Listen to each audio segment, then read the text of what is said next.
Daran daran dan dan ROLLY vlogs. Greetings. I am Dracula, and I want to bite your neck. Anyway, today on ROLLY Vlogs Halloween episode, we have a lot of special things planned for you today. But first, I want to introduce to you my son, B-Man. I am B-Man. Hi, B-Man, how are you? I am good, Daddy. Okay, today, first off, on the chopping block, we have a special poem from us to you. Check it out. Here we go. The Raven by Edgar Allan Poe.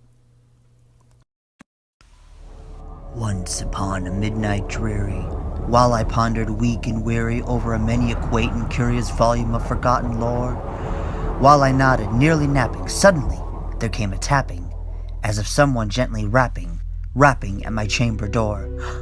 "'Tis some visitor," I muttered, rapping at my chamber door. "Only this, and nothing more." Ah, distinctly I remember 'twas in the bleak December, and each separate dying ember wrought its ghost upon the floor. Eagerly I wished the morrow, vainly here I sought to borrow from my books a crease of sorrow for the lost Lenore, for the rare and radiant maiden whom the angels named Lenore, nameless here forevermore. Presently my soul grew stronger, hesitating then no longer. "Sir," said I, "or madam, truly your forgiveness I implore, but the fact is I was napping, and so gently you came rapping, and so faintly you came tapping at my chamber door, that I was sure I heard you. Here." I opened wide the door. Darkness there, and nothing more. Deep into that darkness peering, long I stood there, wondering, fearing, doubting, dreaming dreams no mortal ever dared to dream before. But the silence was unbroken, and the stillness gave no token, and the only word there spoken was the whispered word, Lenore.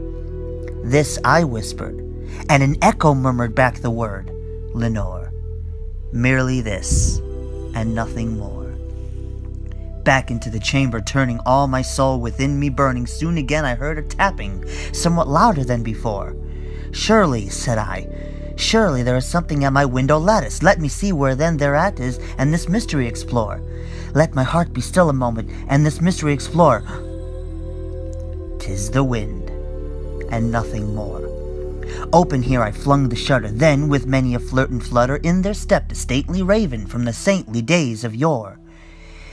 Not the least obstinance made he, not a minute stopped or stayed he, but with mine of lord or lady perched above my chamber door, perched upon a bust of Pallas just above my chamber door, perched and sat, and nothing more. Then this ebony bird beguiling my sad fancy into smiling, by the grave and stern decorum of the countenance it wore. "Though thy crest be shorn and shaving, thou," I said, "art sure no craven, ghastly grim and ancient raven from wandering from the nightly shore. Tell me what thy lordly name is on the night's plutonium shore." Quoth the raven, "Nevermore." Startled by the stillness broken by reply so aptly spoken, "Doubtless," said I, "what it mutters is only stock and store, caught from some unhappy master whom unmerciful disaster followed fast and followed faster, till his songs one burden bore, till the dirges of his hope that melancholy burden bore, of never, nevermore." But the raven still beguiling my sad fancy into smiling, straight I wheeled a cushioned seat in front of bird and bust and door. Then upon the velvet sinking, I betook myself to linking fancy unto fancy, thinking what this ominous bird of yore, what this grim, ungainly, ghastly, gaunt, and ominous bird of yore meant in croaking, "Nevermore." Then methought the air grew denser, perfume from an unseen censer, swung by Sephram whose footfalls tinkled on the tufted floor. "Wretch," I cried, "thy God hath lent thee, by these angels he hath sent thee, respite, and nepenthe from my memories of Lenore. Quaff, oh quaff this kind nepenthe, and forget this lost Lenore. Quoth the raven, nevermore. Prophet, said I, thing of evil, prophet still, if bird or devil, by that heaven that bends above us, by the God we both adore. Tell this soul, what sorrow laden within the distant Aden, it shall clasp a sainted maiden whom the angels name Lenore. Clasp a rare and radiant maiden whom the angels name Lenore. Quoth the raven, nevermore. Be that word our sign in parting, bird or fiend, I shrieked upstarting, get thee back into the tempest and the night's plutonium shore. Leave no black plume as token of that lie thy soul hath spoken. Leave my loneliness unbroken, quit the bust above my door. Take thy beak from out thy heart, and take thy form from off thy door.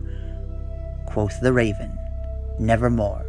And the raven, never flitting, still is sitting on the pallid bust of Pallas just above my chamber door, and his eyes have all the seeming of a demon's that is dreaming, and the lamplight over him streaming throws his shadow upon the floor, and my soul from out that shadow that lies floating on the floor shall be lifted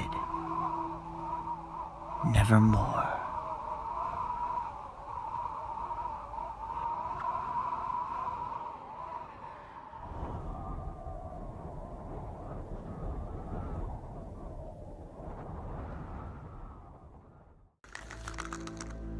That was scary. B-Man, you were afraid of The Raven by Edgar Allan Poe? Yes. Now get me out of here. Hey, but no, come back. Bye. And that, ladies and gentlemen, was an early departure from B-Man. I guess he was a little afraid of that poem. I'm sorry, B-Man. I didn't mean to scare you with that one. But, I wish everyone to stay safe this Halloween. Stay safe, have lots of candy, and a fun, spooky time, but don't get too scared. And have a happy Halloween. Take a look at this cute little montage I've slapped together just for you guys. Bye-bye.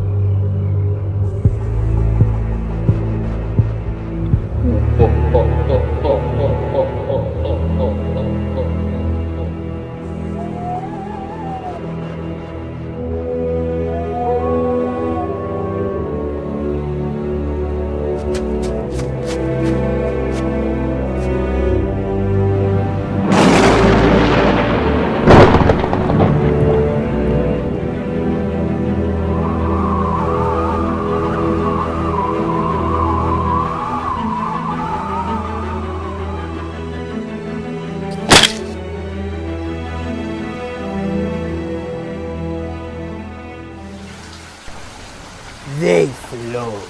They all float, Georgie. And when you're down here with me, you'll float too! Michael's home.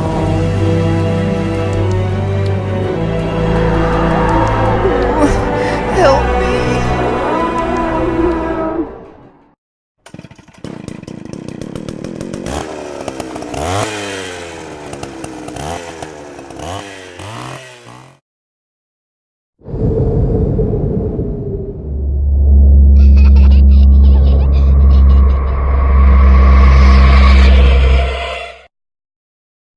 But seriously, though,